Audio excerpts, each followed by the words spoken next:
Good morning, everyone. So, for those who don't know me, I'm Olivier Denoo. I'm leading a subsidiary consultancy company in France. I'm also the president of the ISTQB and the local French board of the ISTQB. And before arriving here in Yerevan, I lost my job, but I think that with the help of this presentation, I will find it back. So I count on you to help me discover it back actually. So jobs to be done. If some of you believe that jobs to be done is something to do with procrastination or doing the task more efficient or more effectively or whatever, it's not about that I'm going to talk. I'm mainly going to talk about value, and I'm talking about an approach for defining requirements or for defining even user story, some sort of. That is called jobs to be done. It's been defined by Jim Kelbach and other people some years ago.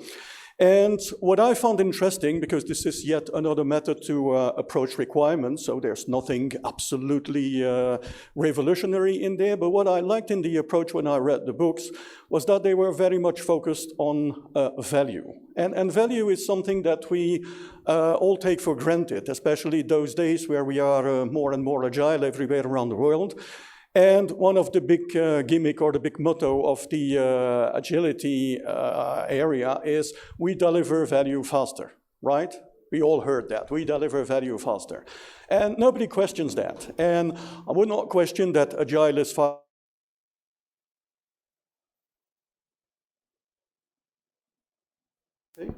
I hope it's not a battery. That's just me pushing the wrong button. So.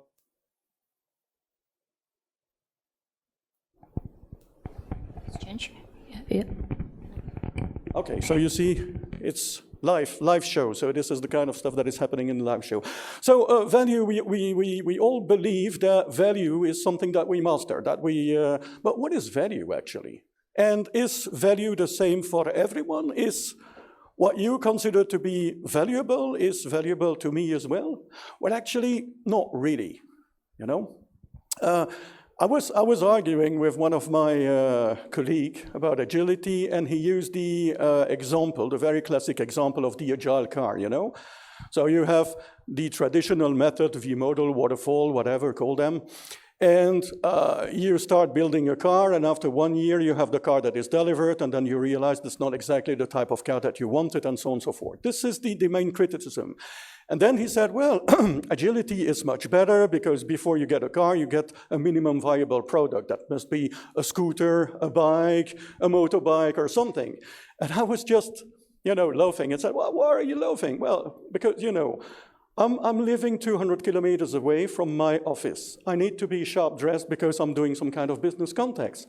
So what can you think I should do with a bike or a scooter or a motorbike? Can you imagine that? I'm afraid of jumping on a motorbike. And if I take my bike and I have to pedal for 200 kilometers, I will never make it in the same day, It won't work for me. So that sort of value is meaningless to me. It's not valuable to me. So it heavily depends on time. It heavily depends on the context. It depends on the intention. It depends on the usage. And I have two other examples to demonstrate that to you. I've got kids now. They are grown-up kids. But when they were young, I offered them some kind of soft toys like this little teddy bear. Okay. This little teddy bear, when you buy it in a shop, it's not a very expensive toy, It must be something like 10 euros, $10, whatever currency you have. That's this kind of range of price if you're not going for something that is super expensive or super collectible, okay? But think about that. You go to the shopping mall with the little one and his or her teddy bear, and they fell asleep. The teddy bear falls down the floor. You don't see that. And when you come back home, the teddy bear is gone. What sort of catastrophe is this? Is this a 10 euro catastrophe? For you, for your wallet, that's just a 10 euro catastrophe. For that little child, this is the confidence. This is all her secrets, all the stuff, that's emotional. So value is something that is perceived or real, and this is totally different. That's also something about value, by the way. If you buy a bottle of Coca-Cola, I'm not sponsored by the Coca-Cola company, but if they want to give me a fat check after for the free advertising, no problem. But basically speaking, a bottle of Coca-Cola, when it exits the factory, let's say, it's about 30 cents or something, you know? It's not very expensive. But if you drink this Coca-Cola in a disco, then you're ready to pay about 10 times the price, or even more than 10 times the price. And it feels normal, because within that context, it feels normal that you pay more than when you just get it in a shop. And if you buy it by volume discount, that you get a different price, okay?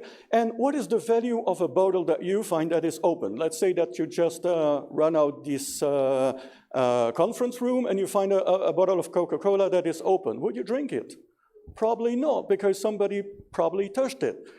But if you're in the middle of a desert and you're starving and you're so thirsty and your life depends on it, you would probably do that. So you see, that sort of approach, that sort of valuation, that sort of value is heavily depending on many factors.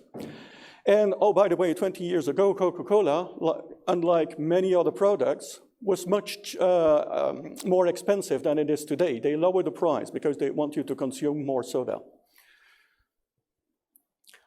Okay, so we'll have a look at seeking value and trying to understand what value means.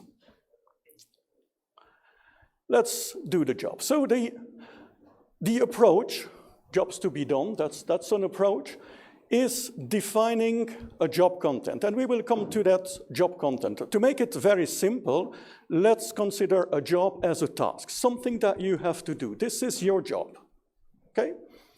My job here, oh, by the way, I find my job back now that I'm talking to you, so a miracle happens. My job is deliver talk in Yerevan. That is my job, actually.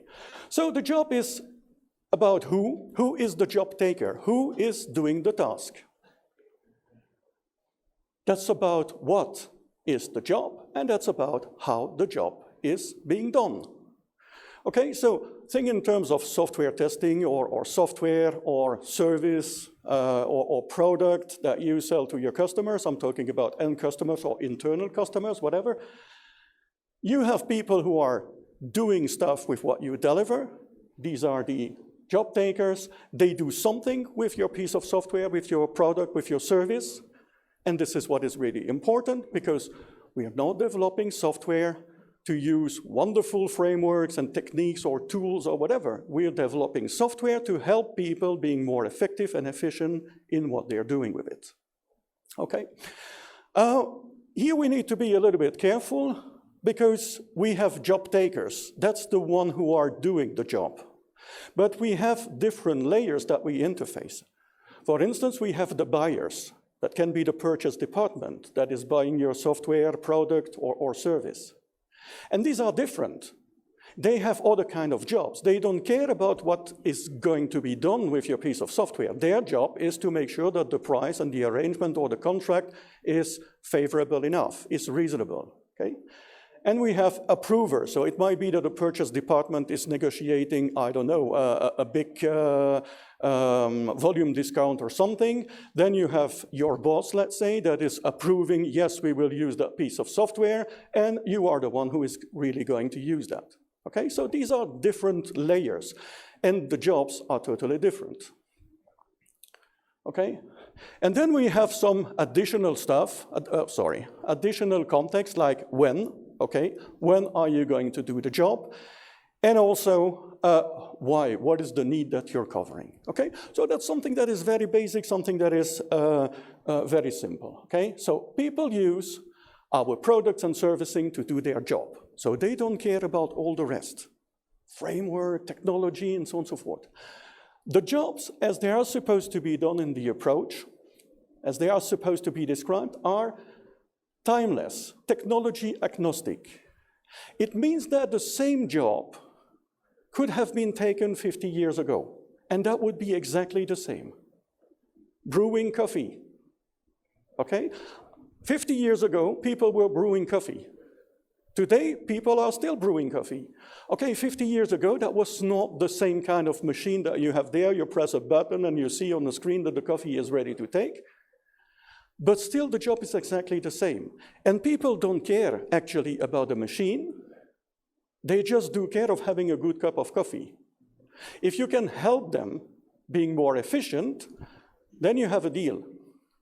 But do not confuse the concepts. So you need to help them.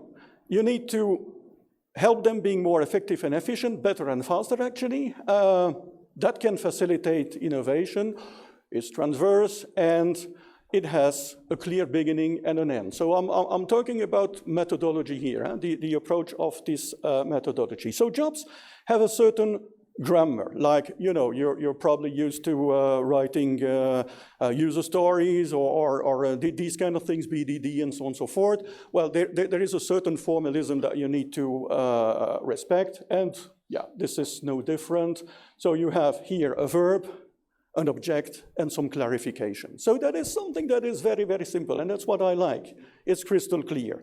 It's a little bit like prehistoric kind of talk, because finding plane tickets to go to Yerevan, this is something very, very basic, but it's clear enough. Okay, now, I know that we are a technical guy and we like to jump into detail. That's not the time yet. So via the internet comparator, quickly, the cheapest, blah, blah, blah, this is not where you define it yet. It will come later, okay? But at this moment in time, the job is find a plane ticket for LA. That's it, okay? So do not start to describe the method or the approach. Back to my example with the coffee machine. I want to have a cup of coffee. If it's an espresso brewing machine, or if it's that lady there that is doing that on a hot pot, I don't mind. It can make my life different, but at this moment in time, I don't mind much. Okay, so individual perspective, starting with a verb, stable over time. This is, you know, not time dependent. And if this is needed, then you can clarify, okay? Technology agnostic, and of course, like requirements, well, this is good practice that we know for years about requirements. If you have an and or an or, it means that you probably have two jobs, which is fine but exhausting. There's a certain hierarchy as well. So here I'm just talking to you, and you understand very quickly this is no different from the other approach. There's a certain hierarchy. So the example here is that I walk by, there's a big construction going on, and I go to the mason and say, hey, what are you doing here exactly? Because, you know, I discovered that, I don't know what is going on. What are you doing here?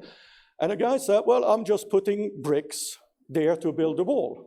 Okay, that is fine. And then I go a little bit further. So he's laying bricks. This is a micro job.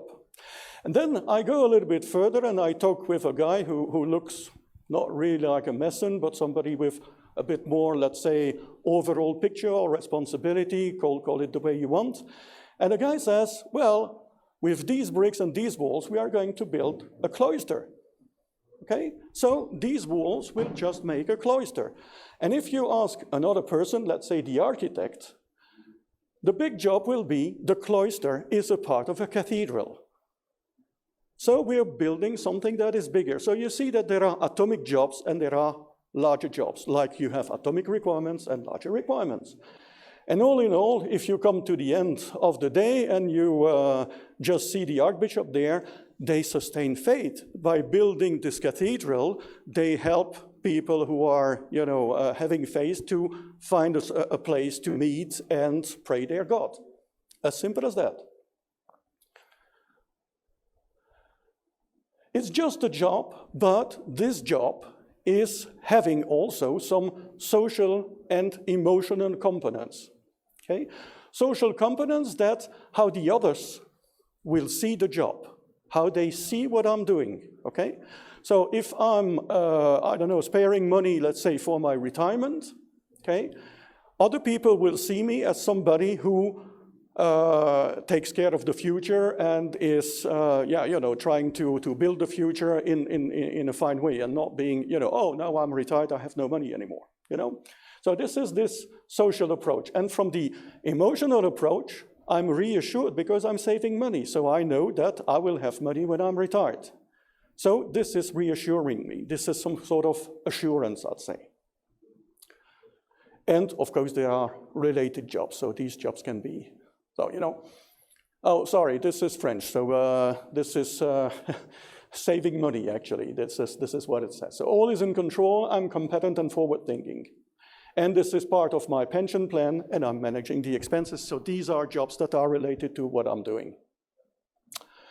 Okay, so then the job is connected to needs. So you see the different layers building up now. Needs, what is a need?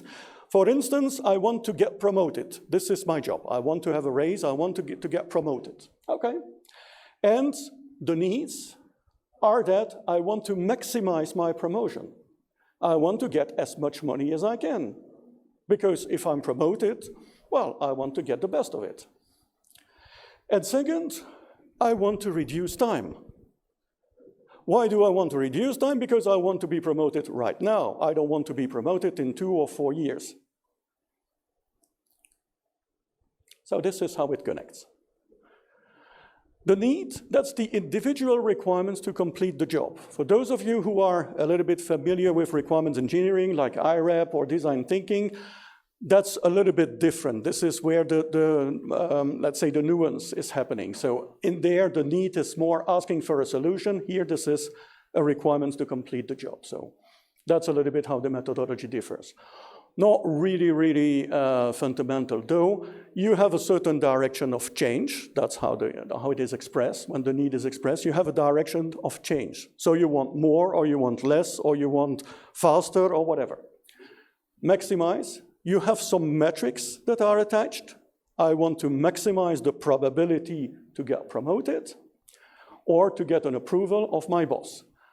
Object, get an approval, clarification of my boss. So this is the way the requirements is sustaining the job, is helping the job. So you see the connection that is happening there.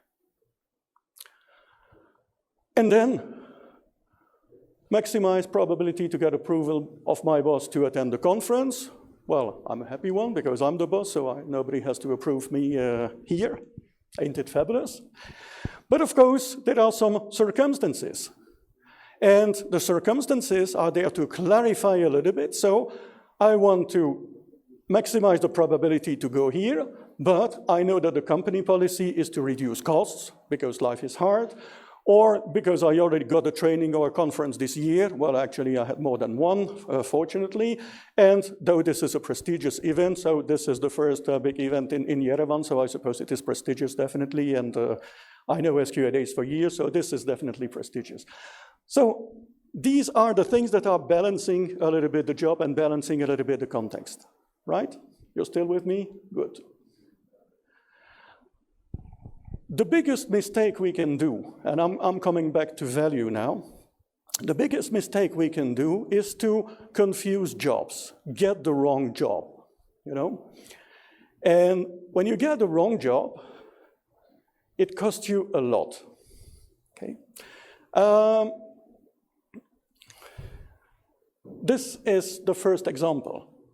You know that stuff? Well, there's no big mystery, yeah? I put it big and fat. This is a juicer. So this is the kind of stuff where you squeeze your lemon, okay? Don't buy that. If you want to squeeze lemons or oranges, don't buy it. It's a wonderful piece of art. It's a beautiful object. It's designed by Philip Stark, who is a very well-known designer. It's sold by Alessi, good design kitchenware company, whatever. It costs a fortune, and it doesn't work. If you try to squeeze the lemon, the whole table is covered with lemon juice. But this is not the job. This is not how Philip Stark designed it. He said it was, well, there's even, as it is written there, there's even gold-plated ones. And don't use them because it destroys easily. Though normally acid does not attack gold, but yeah. It's not about squeezing lemons, it's about starting the conversation. That's how Philip Stark designed the stuff. By the way, the legend says that he was eating a pizza or something in Italy, and he just designed the stuff on the napkin. That is the story that is told about that. But basically speaking, if you have that posh stuff at home and you put it on display in the kitchen, when you invite some friends, hey, this is the Philips tag. Wow, oh, you must be a rich man or a rich woman. Oh, how cute, what a wonderful design. Shall I get a number? No. I use the plastic one, I use the plastic. It's so easy. It's so easy, So that's about it. Another one, and this is a terrible story, they completely confused the job. And this is about Kodak. You know Kodak, that photograph company, okay? They nearly went bankrupt. I think that they even went bankrupt at a certain moment in time. They were market leaders. They were the most powerful people selling this film for, cameras all over the world. And at a certain moment in time, somebody invented digital camera. And it was crap. The first digital camera, you press the button, you wait 10 seconds, and if this is still in the frame, you get the picture. Because it needed time to transfer the information to the card, whatever it was, SD card or memory or whatever it was, okay? And Kodak said, well, this is crap, it will never work, and we're market leaders, and blah, blah, blah. So they refused to adapt, they refused to evolve. They didn't have the guts to evolve. And now nobody, or nearly nobody, is using this kind of analogic old device anymore. Maybe pro photographers, and not even all of them anymore. But this is it. And their business is gone. Why is it? Because they do not understand the job. They did not get what the job was all about. It's not about taking picture. And today, by the way, these digital cameras are also outdated. Because today we have, that's difficult, I need to have 3 hands. We have this. This is how we make pictures today. And it's so wonderful, so effective, so efficient, so blah, blah, blah, with all the kind of filters, correction, whatever you like. And you can even put directly on the social network and put a filter so you look like Mickey Mouse. And this is beautiful. What is the job there? The job is to fix memories, is to capture the instant, to capture the memory. And it's, again, job technology independent. I don't care if it's a smartphone, I don't care if it's a digital camera, I don't care if it's a Kodak film. I want to fix the memory. I want to remind and remember that I was there with my friends at a certain moment in time sharing a good Armenian wine or cognac.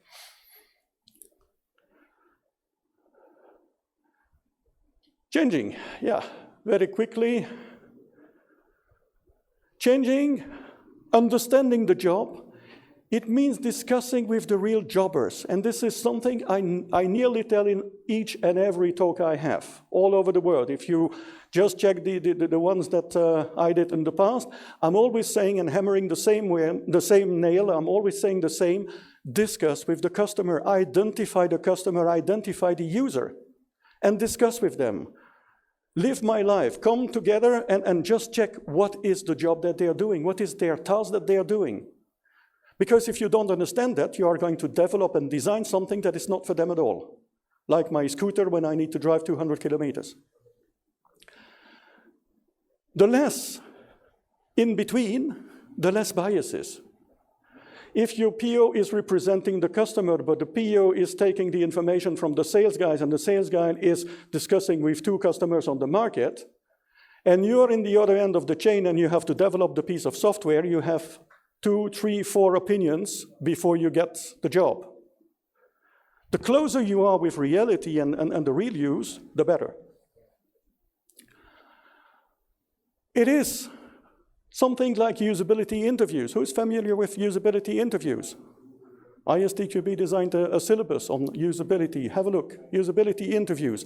That's just asking people how usable it is and putting question in a certain way. And no closed question. It's not a yes or no. It is talk to me, explain to me what is going on, what is it that you're going to achieve or willing to achieve. How easy it is for you. You need to understand the profiles. Who are there? Who are the people using the product or services that you're designing? What is their expectation towards them? What do they want to do with that? Is it what you thought they would be doing, or is it something totally different? Let me give you an example, straight from the field, and it was one of my biggest mistakes when I started my career. I was system testing for a phone company, okay? I was a phone operator, they designed a piece of software, I was doing the system test. Old approach, V model. The third party that was developing the stuff was doing mistakes, like everyone does mistakes. I do mistakes too, and I'm even telling you about my mistake this time.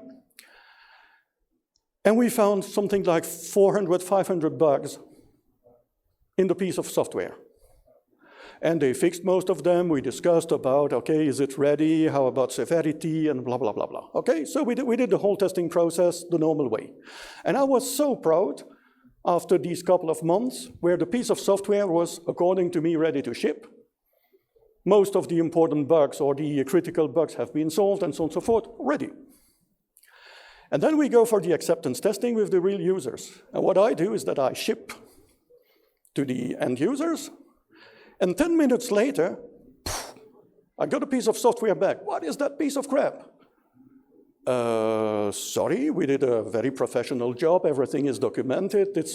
We checked the specs and so on and so forth. So everything was done by the book.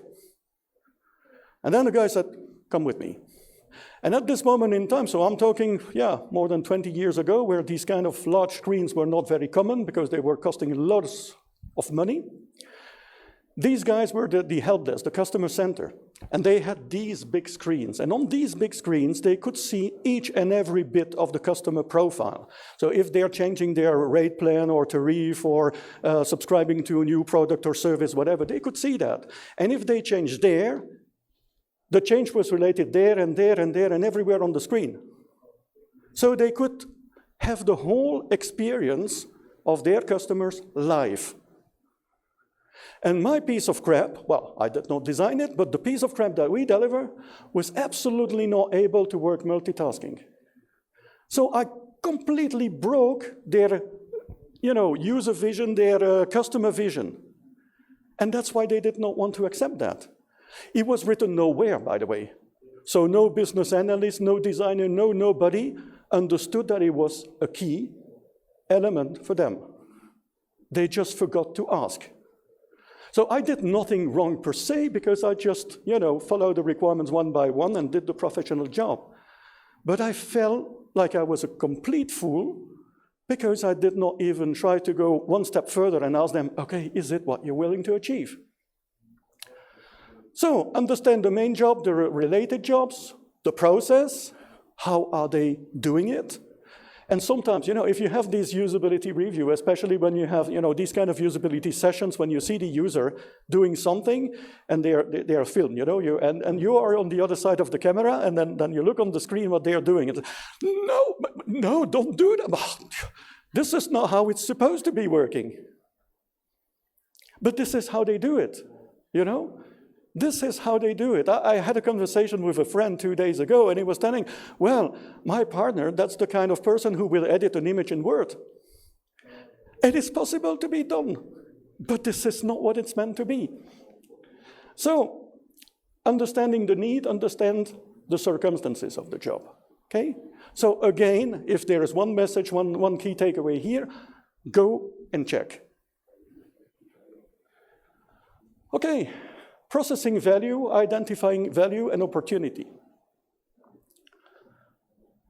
So, if you need to understand value, you need to understand how you will formulate the value proposition. And the value proposition is identifying what you're not doing fine. And there are different ways to do that. You can build personas. Are you familiar with the persona approach? So a persona approach, this is kind of synthetic user, okay? You don't see the real user, but you model it. And the more detail you give, the more precise that category of users become.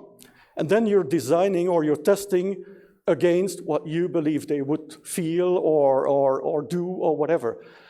How would, Yerevan, let's say I built a user that is, I don't know, a bank employee. How would Yerevan, that is a bank employee, feel if we change that feature? How would Yerevan be impacted if I do this or that?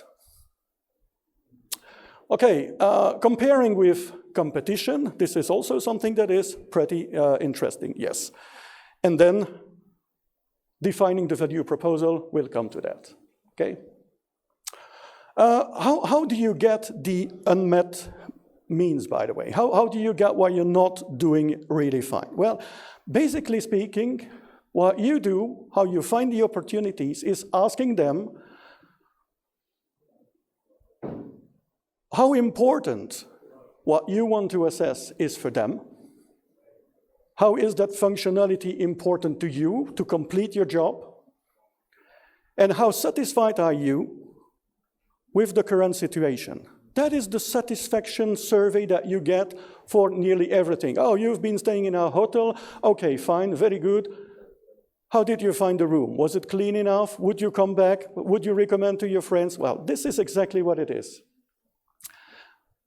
Very simple assessment for me. The need, whatever it is extremely important, and I'm not satisfied with what I get today. Okay? Or it is super important, but I'm super happy either. You never know. And then you get all these atomic jobs, and you list them. And there are 3 categories, actually. There is that category here. I simplified a little bit, so I just took the scale from 5 to 10, but you can, of course, do that from 1 to 10 or whatever kind of scales you want. That's just the context here, or the concept. Basically speaking, what is in this green triangle, that is where you're doing just good enough. That's okay. Don't change the winning team. This is okay. On top, you have this yellow area, and this is where you serve too much. You give them more than the money they pay for, okay? There are 2 attitudes there. Either you're willing to over-satisfy them because you think that this is an excitement factor and that they want to buy more from you because they're so happy that it goes better. Or you go very strict on budget and you say, well, I'm giving them too much, so I will try to move a little bit backward and go to the green area. And the real interesting part is the not enough. This is where it is super important to them, and you're not doing the job. Okay. This is something that can be, again, balanced with the job frequency. The job frequency is how often do you do the job. If you're not satisfied of doing something once a year, you will forget very quickly about it. If it's hitting you every day, every minute, it's so annoying. It's so annoying, okay?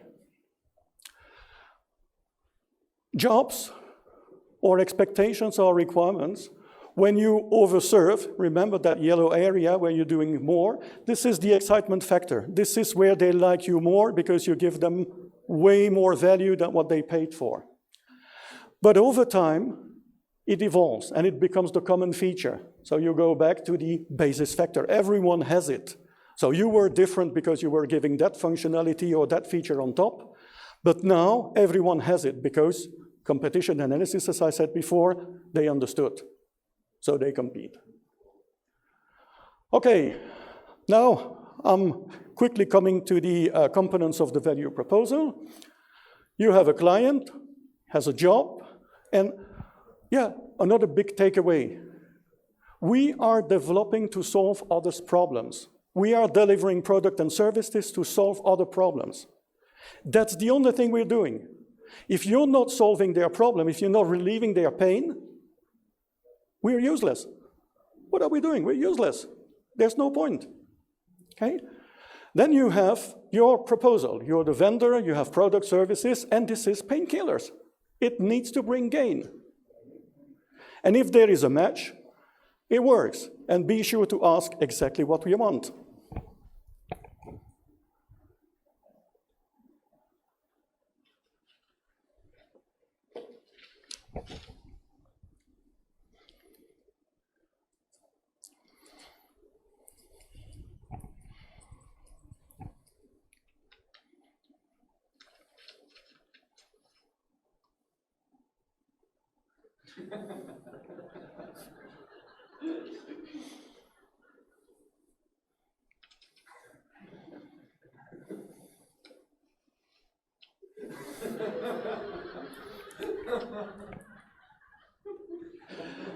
So the value proposal, what we bring to the world, that's this.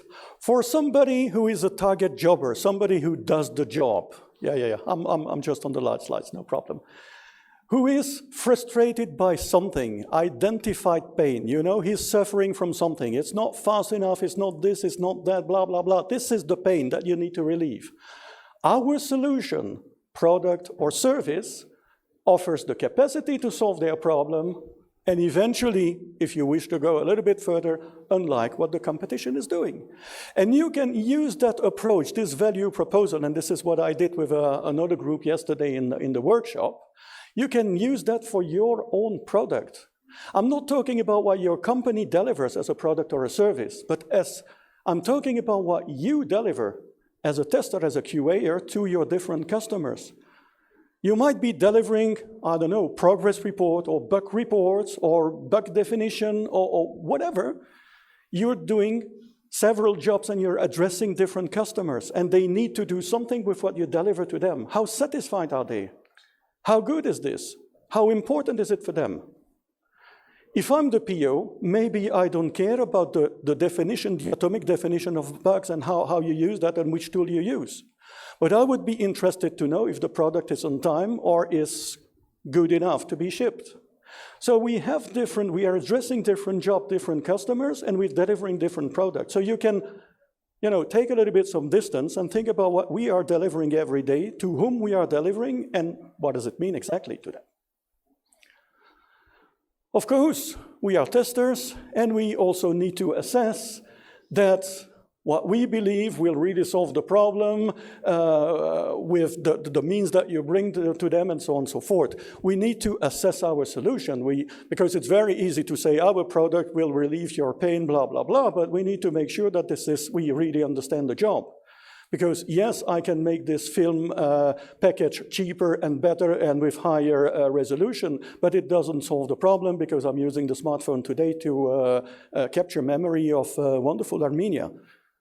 So, helping user to better use our product, that's not the goal, Oh, sorry.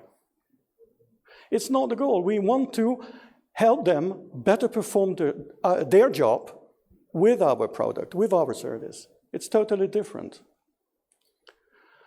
This is the book or the reference that I was using to build that presentation. There's much more to that, so it's very difficult to give the whole context about that. It's interesting. It's no big revolution. Again, this is a way to approach requirements and jobs in a different way. But what I liked in there is the way they approach value. And to me, value is really key today in our business. And ladies and gentlemen, I think this is about it. Okay, thank you so much. Do we have any questions? Yeah, that's great. Thanks for your presentation. According to your experience, for us as just engineers, developers, QAs, analysts who are working with software development, is it better to try to achieve, to get those jobs for which our software is hired from our management or from direct clients? So is it better? We have our project manager, product manager, something like that. Yes. Manager for us.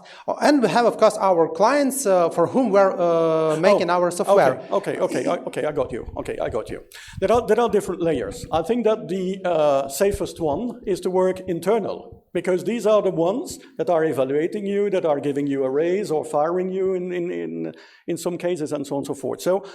But you can exactly adopt the same approach with the end customer, but then you have a higher view on the product, and you're assessing the quality that the team, because we're working in teams most probably these days, the team is delivering. And there's another question that comes very often is, Shall I go for the technical part of the job and looking at the code and helping the team in solving defect within the code and so on and so forth? So shall I move to the technical side or shall I move to the business side? And I would just say it depends. It depends on what you like and it depends what your company allows you to do. Personally speaking, I would always go for the business. I'm not an ITer at first, so I'm not really interested in the technical aspects because I don't think that this is solving the problems, but I will always go for the business side and try to identify who my internal or external customers are and trying to solve their problems, because this is the real value. It can be absolutely fantastic to fix all kind of bugs in the framework or using that tool and interfacing that tool with that tool and so on and so forth and building the perfect solution. But in the end of the day, you're not solving the user problem, so they don't care. And that's the kind of mistake that you often see. So yeah, short-term view, you align with your management, you align with your internal customers. And it's not only your management, by the way, because if you're helping developers and they're satisfied, they will tell your management and your management will be happy with you. So you have different customers to interface, but understand their needs. You do not deliver to the developer what you deliver to the PO and what you deliver to your manager. You're welcome. Actually, it is not a question, just sharing my experience from one of my past projects.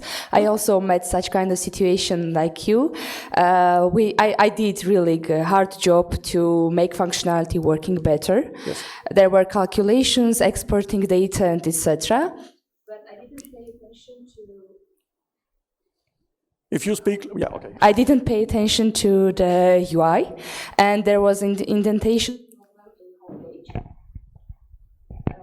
And when we pass our functionality, our sprint to customer, just to do the UAT testing, they just ignore to continue.